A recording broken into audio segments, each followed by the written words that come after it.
A man's word is his currency, not his paycheck, not the car he drives, not the watch on his wrist, just his words.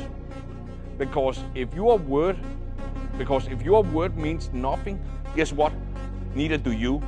Your family, your friends, the people who trusted you to show up when it matters most, you mean nothing. When life is easy, your word doesn't mean jack shit. Talk is cheap.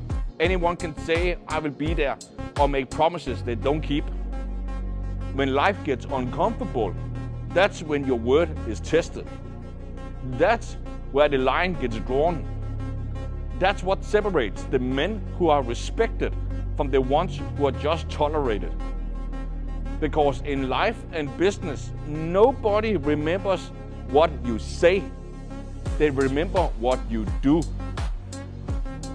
So here's the deal. If you use your word as your currency, you keep it. You can't keep it, don't give it in the first place, okay? It's not complicated. It's just how real men work. Let's get it.